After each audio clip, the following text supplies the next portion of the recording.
ਸਭ ਤੋਂ ਪਹਿਲਾਂ ਇਹ ਹੈ ਕਿ ਸਾਡੀ ਪਾਕਿਸਤਾਨ ਆਰਮੀ ਨੇ ਆਪਣਾ ਲੋਹਾ ਉਸੇ ਤਰ੍ਹਾਂ ਹੀ ਮਨਵਾਇਆ ਜਿੱਦਾਂ 65 ਜਾਂ 71 ਚ ਮਨਵਾਇਆ ਸੀ। ਸਾਡੀ ਕੌਮ ਨੂੰ ਮੁਬਾਰਕ ਹੋਵੇ ਕਿ ਅੱਲਾਹ ਦੀ ਜ਼ਾਤ ਪਾਕ ਨੇ ਸਾਨੂੰ ਫਤਿਹ ਦਿੱਤੀ। ਦੂਸਰੀ ਗੱਲ ਇਹ ਹੈ ਕਿ ਕਹਿੰਦੇ ਕਿ ਬੱਲੇ ਤੇ ਬੱਲਾ ਨਾ ਹੋਊ ਤੇ ਮੱਥੇ ਫੁੱਲੀ ਜ਼ਰੂਰ ਹੋਊ।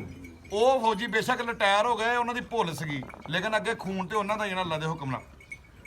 ਕਹਿੰਦੇ ਕਿ ਇਹ ਐਵੇਂ ਭੁੱਲ ਕੇ ਕੱਦ ਪਣਾਵਾਂ ਦਿੰਦੇ, ਬਹੁਤੇ ਉੱਚੇ ਰੁੱਖ ਨਹੀਂ ਛਾਵਾਂ ਦਿੰਦੇ, ਰਾਹ ਦੇ ਵਿੱਚੋਂ ਰਾਹ ਕੱਢਣੀ ਪੈਂਦੀ, ਇੱਥੇ ਲੋਕੀ ਉਂਝ ਨਹੀਂ ਰਾਵਾਂ ਦਿੰਦੇ। ਮਕਾਮ ਅੱਲਾਹ ਦੀ ਜ਼ਾਤ ਪਾਕ ਨੇ ਪਹਿਲੇ ਵੀ ਦਿੱਤਾ ਸੀ, ਮਕਾਮ ਤੇ ਕਾਇਮ ਰਹਿਣਾ ਇਹ ਸਭ ਤੋਂ ਵੱਡੀ ਕਾਮਯਾਬੀ, ਔਰ ਇਨਸ਼ਾ ਅੱਲਾਹ ਤਾਲਾ ਹੁਣ ਮਨਵਾਇਆ ਕਿ ਅਸੀਂ ਅੱਗੇ ਨਾਲੋਂ ਵੀ ਪਾਵਰਫੁੱਲ ਆ।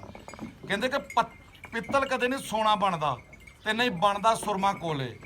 ਕਾਵਾਂ ਦੀ ਕੀ ਕਦਰ ਮੁਹੰਮਦ ਜਿੱਥੇ ਕੋਇਲ ਬੋਲੇ। ਜਿੱਥੇ ਸਾਡੀ ਆਰਮੀ ਨੇ ਗਜਰਾਵਾਂ ਉੱਥੇ ਕਿਸੇ ਦੀ ਕੀ, ਭਾਵੇਂ ਰਾਫੇਲ ਛੱਡ ਕੇ ਕੋਈ ਇਸ ਤੋਂ ਵੱਧ ਤਿਆਰਾ ਹੋ ਜੇ, ਗੱਲ ਦਲੇਰੀ ਦੀ ਹੁੰਦੀ ਹੈ। ਸਾਡਾ ਇੱਕ ਅੱਲਾ ਦੇ ਹੁਕਮ ਨਾਲ ਗਿਆ ਵਾ, ਦੂਜਾ ਕਿ ਸਾਡੇ ਫੌਜੀਆਂ ਨੇ ਤੇ ਇੰਨੀ ਜੰਗ ਲੜੀ ਕਿ ਜਿੱਦਾਂ ਕਹਿ ਲਓ ਕਿ ਕੋਈ ਮੇਲਾ ਹੁੰਦਾ ਵਾ, ਹੱਸਦਿਆਂ ਵਸਦੇ ਐਨ ਬਿਲਕੁਲ ਰਿਲੈਕਸ ਹੋ ਕੇ। ਤੇ ਲੋਕਾਂ ਦੇ ਕੀ ਸਖਤਾਂ ਤਾਰੀ ਹੋਏ, ਸਾਡੀ ਕੌਮ ਵੀ ਤੇ ਸਾਡੀ ਆਰਮੀ ਵੀ ਸ਼ੁਕਰ ਮਨਾਉਣ ਡਈ ਸੀ ਅੱਲਾ ਦੇ ਹੁਕਮ ਨਾਲ, ਹੱਸ ਕੇ ਜੰਗ ਲੜੀ। ਇਹਨੂੰ ਕਹਿੰਦੇ ਆ ਮਰਦਾਨਗੀ।